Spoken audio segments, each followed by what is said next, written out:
Hello, I'm Lord Jimsicle and you're watching You Have Issues, a programme all about comics. Today we're going to be looking at the brand new costumes of the relaunched DC Universe characters. While a good number of our characters are having minimal to no alterations to their costumes, some of them are being changed drastically, with some of these changes I find completely ridiculous. Let's start with Superman. For a start, the suit looks armoured and bionic, the S-shield looks a bit too chunky, and they've removed the famous red briefs. I take issue with the armoured look of Superman because, well, why would the Man of Steel need protection?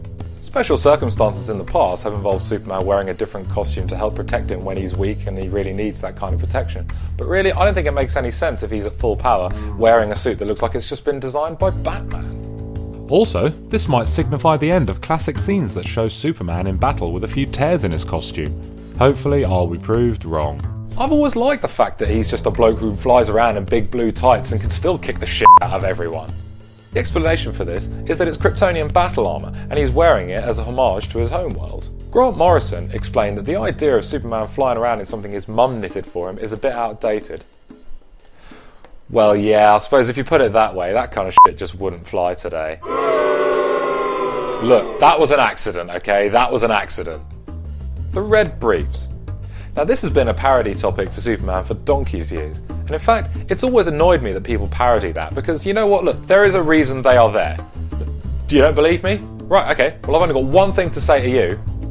Ultraman. Yeah. See those bulges? Yeah. That's what they're there to cover up. Yeah.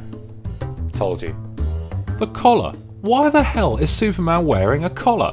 Aside from the fact that the relaunch made him look so young he's practically a fetus, they've given him a completely ridiculous blue collar. Well, why is this a problem, you ask? Well, for a start, it just looks plain silly. Secondly, how's that going to be effective in his disguise as Clark Kent, trying to hide the fact that he's Superman with a great big blue f***ing collar sticking out?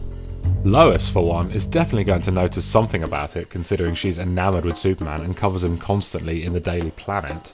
Actually, scratch that. If the dumb bimp can't see past a pair of glasses to know that Clark Kent is Superman, then I really don't think a collar's going to make much of a f***ing difference. Now, I mentioned armour earlier on. Now, it's explained why Superman has it, it's very understandable why Batman has it, but it seems like they're doing this with every single DC character now. Take a look at this new image of the Justice League, right? It seems that Aquaman, Green Lantern and the Flash now have it. I just don't see the point. I think it looks like it's going to be the new standard in armour and costumes of the DC Universe from now on. Deathstroke has been a long favourite villain of mine, but I'm quite concerned about DC's reinvention of Slade Wilson. While I'm glad he's getting his own title again, I don't like the direction they're taking him in. I mean, at the moment he looks like he'd be more at home in the Soul Calibur universe than in the DC universe. It seems they're also trying to reinvent Deathstroke as a morally ambiguous villain. Why can't they just keep him as a straight up villain? If you want morally ambiguous villains, why don't you just check out Secret Six, which was a fantastic series written by the wonderful Gail Simone, which unfortunately got cancelled as a result of the relaunch, but I'm sure they're going to bring out something similar to it, or even just relaunch it altogether if they reintroduce Catman and Deadshot. Tim Drake's new costume is a wonderful amalgamation of the post-Infinite Crisis Robin costume and his new Red Robin costume as well. I think this new outfit is pretty awesome. Except for those f***ing feathers. I can see why they included them, as it's part of the bird motif that Batman's sidekicks have always had, but you know what, those feathers are a bit of a f***ing deal breaker for me. I shouldn't really complain, it's better than the costume Rocksteady have given Tim Drake for his appearance in Batman Arkham City. They've altered Superboy's jeans and t-shirt motif into something that makes him look more like a cast member from Twilight. I guess, hopefully, his costume will get better as the months go on, but at the moment, I just don't like it.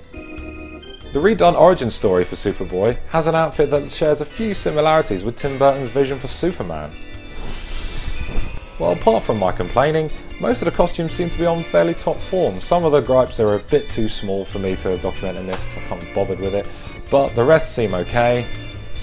I'm just looking forward to it. So yes, that is my rant about the costumes of the new DC 52.